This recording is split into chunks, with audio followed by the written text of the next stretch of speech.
Good morning, everyone. How are you all? I hope you all are fine. So, in today's class, we are going to do chapter number 18 articles on page number 114. Chapter करेंगे 18 page number 114 which is articles. So watch the video carefully so that you can make it completely clear. Chapter 18 articles का करेंगे. Page number है 114. देखो, सबसे पहले articles क्या होते हैं. आपने देखा होगा हम वर्ड्स में यूज करते हैं ए, एन और द वर्ड का यूज करते हैं सेंटेंस में. तो ये जो ए, एन और द होते हैं ये क्या होते हैं? आर्टिकल्स ही होते हैं.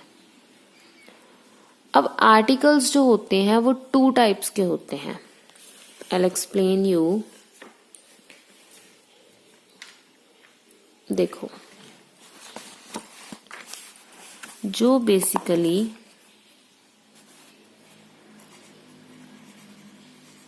आर्टिकल्स होते हैं वो क्या होते हैं? ए, एन और द होते हैं. ठीक है. और जो आर्टिकल्स होते हैं वो 2 टाइप्स के होते हैं. एक तो होते हैं इंडेफिनेट आर्टिकल्स और एक होते हैं डेफिनेट आर्टिकल्स. जो इनडेफिनेट आर्टिकल्स होते हैं वो तो होते हैं ए और एन. इन तीनों आर्टिकल्स को 2 टाइप्स में डिवाइड किया गया है. एक इंडेफिनेट और एक और डेफिनेट. अब इनडेफिनेट ए और एन जो हो गए वो इंडेफिनेट हो गए और जो डेफिनेट आर्टिकल होते हैं वो होते हैं द. ठीक है.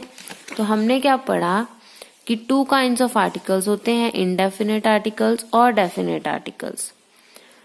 ए और एन इंडेफिनेट आर्टिकल्स होते हैं. इनकी ये कोई पर्टिकुलर थिंग नहीं बताते. बट जो द होता है वो डेफिनेट आर्टिकल होता है. वो ये बता देता है कि किस पर्टिकुलर पर्सन या किस पर्टिकुलर थिंग की हम बात कर रहे हैं. मतलब एक तरह से ये प्रॉपर नाउन की तरह काम करता है. ये हमें एक्चुअल में बता देता है कि अगर हमने किसी चीज के आगे द लगाया ना तो हम समझ जाते हैं कि हम उसी पर्टिकुलर चीज की बात कर रहे हैं. जैसे मैंने एक सेंटेंस पढ़ा, we saw a girl riding a horse. अब इस सेंटेंस में ना तो हमें ये पता है कि कौन सी गर्ल है, ना हमें ये पता है कि कौन सा हॉर्स है. तो इसलिए हमने क्या लगाया? A word. I want to have an ice cream. तो ना मुझे ये नहीं पता कि कौन सी आइसक्रीम, तो मैंने लगाया एन. अभी कुछ भी बताने से पहले मैं आपको एक बात ये भी बता दूं कि ए और एन मैं आपको समझाऊंगी कि ए कहाँ लगता है और एन कहाँ लगता है. ठीक है. पर उससे पहले हम ये देख लेते हैं कि द जो है वो डेफिनेट आर्टिकल है क्योंकि ये एक पर्टिकुलर थिंग को, पर्टिकुलर पर्सन को पॉइंट आउट कर देता है. जैसे लिखा है bring the chair lying near the window. आप वो चेयर लेके आओ जो विंडो के पास है. तो एक पर्टिकुलर चेयर ही पड़ी होगी वहां पे जो विंडो के पास होगी.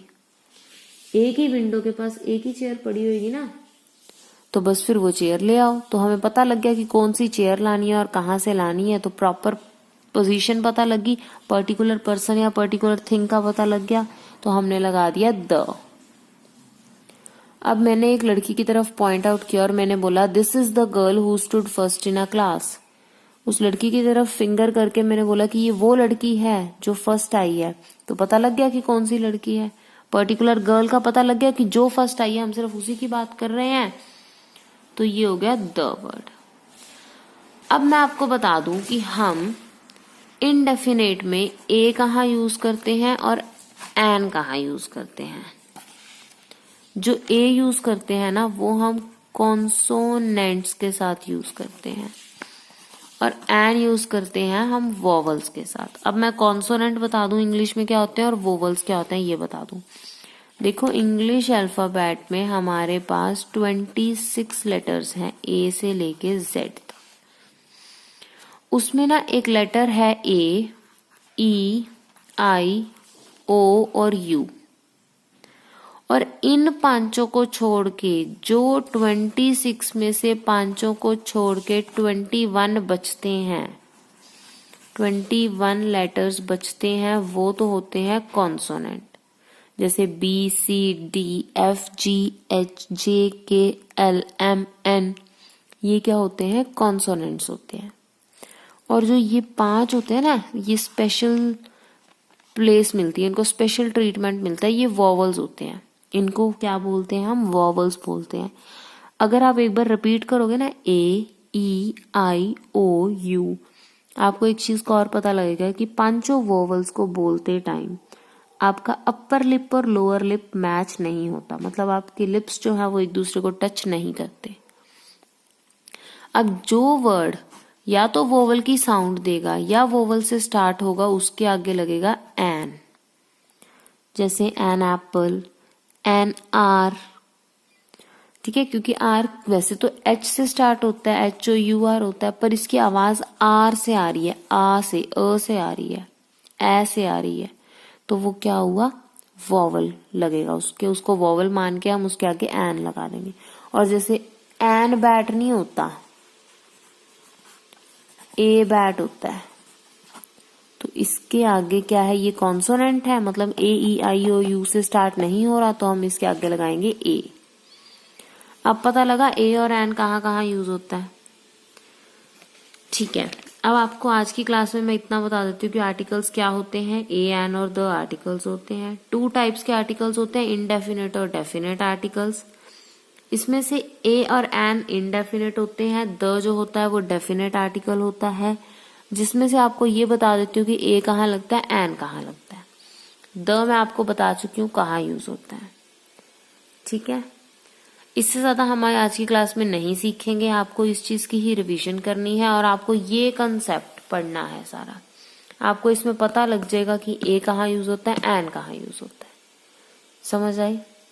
आज के लिए इतना ही, हम मिलेंगे नेक्स्ट क्लास में। Till then take care of yourself and bye bye.